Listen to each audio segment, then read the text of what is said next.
Welcome back from spring break and welcome to this week's edition of Campus News. I'm William Vieth. And I'm Armin Reid. A special month, a new student government, and new students are coming at you right after this. Visit the High Library today for a sneak peek at its brand new classification system. This summer, the High Library is turning over a new leaf. Librarians are working to reclassify books from the Dewey Decimal System to the Library of Congress system. The shift will increase browsability and make researching titles a breeze. Check out the sample display on the main floor of the library by the stairs. March is National Women's History Month, and Elizabethtown College conducted multiple events throughout the month in celebration. Reporter Abigail Lindsay attended E-Town's celebration of International Women's Day. On Wednesday, March 1st, the color purple filled the upstairs of the BSC as a part of the Center for Community and Civic Engagement's International Women's Day celebration to kick off Women's History Month. Attendees were able to sign a pledge on how they would #EmbraceEquity. The pledges were then hung on display. Those who signed a pledge were eligible to enter one of 4 raffle baskets. There was also a photo opportunity with female campus leaders.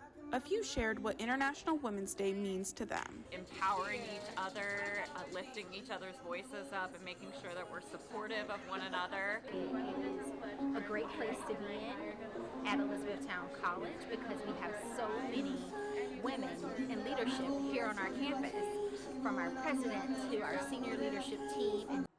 As a part of the event, a service opportunity was held for participants to create reusable menstrual pads.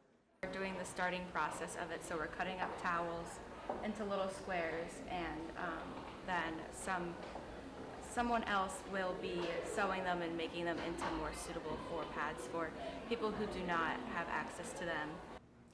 There will also be a menstruation product drive held the entire month of March. You can find bins like this one across all of the academic buildings. Donations will be sent towards the Blue Jay Pantry.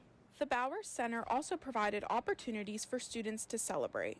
Along the windows hung photos and short biographies of notable female leaders throughout history. Students were also encouraged to stop by a table in the lower lounge to write notes of gratitude to inspirational women in their life, along with being able to choose from a variety of stickers. Be sure to stay on the lookout for activities all month long in celebration of Women's History Month. In Elizabethtown, Abigail Lindsay, ECTV 40. Thanks, Abby. Make sure to check out Women's History Month events for the rest of March. Student government at E-Town is taking on a new form in the upcoming years. At the beginning of March, Student Senate announced that the referendum to adopt Student Assembly as student government had passed. The referendum, which asked students to choose between the Senate and Assembly, had 273 student voters. Assembly won with 56% of the total votes, roughly 17% of E-Town's student population. One of the largest changes Assembly will bring is placing traditions as an institutional entity instead of a committee on Student Senate. Traditions like homecoming and the tree lighting are all currently planned by the committee, by student senators, but will now be planned by students who join class clubs and are nominated to serve on traditions. Assembly will also strive to increase representation of identities on campus, including members of the Diversity Board, student athletes, and student employees. Student Senate will continue to serve until the end of the academic year. Student athletes were busy over spring break. Jake has more with sports. The men's baseball team captured their 8th and 9th wins of this season this past weekend. In a doubleheader against St. John Fisher University, the Blue Jays showcased some dominant pitching and electrifying bats. The first game of the 2-game set on Saturday concluded with a 4-0 shutout for the Blue Jays pitching staff. Senior starting pitcher Nicholas Ortega took the hill and tossed 7 innings of shutout ball that concluded 8 punch-outs. The Blue Jays got all they needed on the offensive end after senior outfielder Ben Watson launched one into orbit for a 3-run homer in the 3rd inning.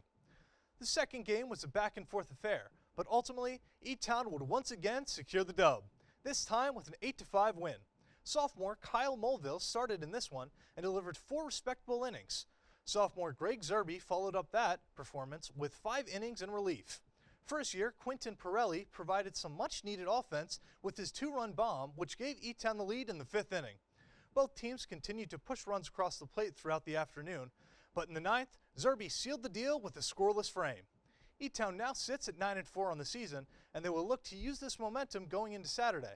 Well, they will take on Juniata at home in a doubleheader. Over the weekend, the E-Town men's volleyball team hosted Arcadia and Lancaster Bible in what was an exciting day of matches.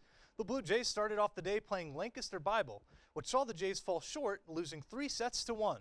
Throughout the first game, the Jays saw senior Steve Swain and sophomore Kyle McKieran come up clutch, getting kills that helped Elizabethtown go on a 6-1 run in the only set that they took against the Chargers. Well, the first game didn't go as planned. The Blue Jays bounced back in their second game of the day against Arcadia. And what was an exciting back and forth with both teams, Elizabethtown was able to handle business and secure a 3-2 victory. The highlight of Game 2 came when senior Dan Barkoltz had 37 assists, paving the way to 1,000 assists in his career as a Blue Jay. The men's volleyball team will travel to Randolph-Macon on Friday as they get back into Continental Volleyball Conference play. The women's lacrosse team snapped a 4-game skid on Saturday at home with a blowout win over Immaculata University, 22-9. The Blue Jays jumped out in front early as they controlled the first 2 periods, going up by 11 goals as the teams geared up for the third period of play. The team kept building on their lead as they continued to find the net and overwhelm Immaculata on the defensive end. 2 Blue Jays netted over 5 goals in this one. Sophomore Kendall Ulmer scored 6 times, and junior Sam Diaco was unstoppable on the attacking end as she led the team with 10 goals. This win should give the Blue Jays some confidence going into this weekend when they'll play Goucher College on Saturday at home at 1 p.m. The men's lacrosse team captured their 4th win of the season at home on Saturday, defeating Widener University 18-10. After Widener took a 4-3 lead by the end of the first period, E-Town sprang out in front to a 7-goal lead thanks to an outstanding second period. E-Town netted 8 goals in the second and shut out Widener on the other end. By the time the final whistle blew, E-Town won in dominating fashion. 8 different Blue Jays found the back of the net. Graduate student Ben O'Connor led the way for the Blue Jays with 5 goals, and senior Riley Langan and graduate student Alex Kilgore each had 3 goals of their own. The Blue Jays now sit at 4-4 on the season and will look to make it 2 in a row this weekend when they play Goucher College on Saturday at 1 p.m. in Baltimore, Maryland. Back to you. Thanks, Jake. On campus this weekend, the Mad Cow Improv team had their 3rd show this semester. This show had a twist, being their After Dark special, with more college-aged humor and games. Along with the team's performances, they also held a raffle with very unique Mad Cow-themed prizes. Their final show this semester will be on April 22nd, so keep an eye out for more details soon. Also this weekend, on Saturday, Elizabethtown College hosted an Accepted Students Day. Students began their day in the Bowers Fieldhouse with K-Pets therapy dogs, including Truman. President Betty Ryder spoke to students about E-Town and then dismissed them to find out more about their major. Students then had time to enjoy food from the marketplace or Jay's Nest and toured their campus and dorms. Clubs and organizations on campus also came out to the cave to interest prospective students. The next Accepted Students Day is April 1st. Looking to get your dreams off the ground? E-Town School of Business has the perfect competition for you. Pitch Perfect is a 1-meeting business pitch competition held at 5 p.m. on March 27th in Hoover 110. Students must present a business idea or develop a product to reduce food waste in America. The pitches should aim to persuade investors to financially support the idea. Not only will students get valuable practice presenting their ideas, but the Clark Foundation provided scholarship prices of $800, $500, and $200 for students that place in the top 3. Students must register by March 24th to participate in the competition. That's all we have this week. Make sure to subscribe to our channel and follow us on Instagram and Facebook at ECTV40. I'm Armin Reid. And I'm William Vieth. Have a great week, and remember to Take flight, E-Town.